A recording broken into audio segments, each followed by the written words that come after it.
Santeria and Catholicism, one rooted in witchcraft while the other one is rooted in Christianity. However, a lot of Central and South American Catholics tend to accidentally practice Santeria. How so? Santeria was born during the transatlantic slave trade. You see, a lot of Catholics were enslaving Africans and forcing Africans to become Catholics or they would be prosecuted. However, a lot of these Africans who were practicing the Yoruba religion did not want to be prosecuted and did not want to give up their religion, so they were smart about it. Enslaved Africans ended up synchronizing their orishas to Catholic saints. The Virgin Mary was synchronized to the Orisha Yamaya. The Orisha Babalu Aye was synchronized to San Judas. Elegua was synchronized to the Niño de Atocha. Oshun was synchronized to La Virgen de Caridad.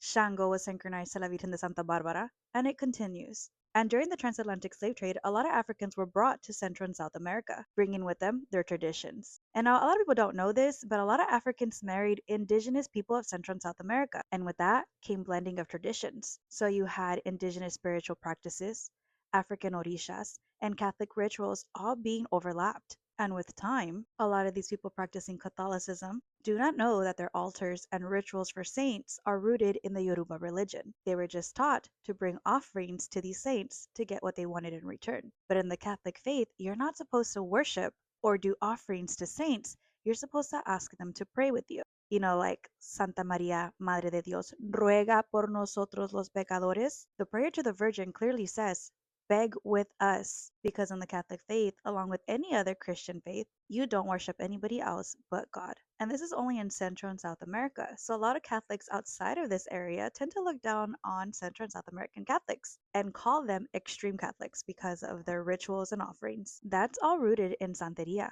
Now, I used to be a practicing Santera. I was also a devoted Catholic growing up, and I didn't see a difference between Catholicism and Santeria. But when I gave my life to God and became a born again Christian, I used to tell myself I didn't want to be a Catholic because they were all Santeros. However, God opened my eyes and showed me that the Catholic faith was just being practiced incorrectly and led me down the road of history that I now know today. And I get to teach all of you. This is not a video to condemn anybody practicing Santeria and Catholicism the wrong way. This is a history video of where our traditions were blended and mixed, even in religion. And another example of how Latinos and Hispanics have a lot of African ancestry and culture. Let me know if you already knew this, and let me know what you guys think in the comments below.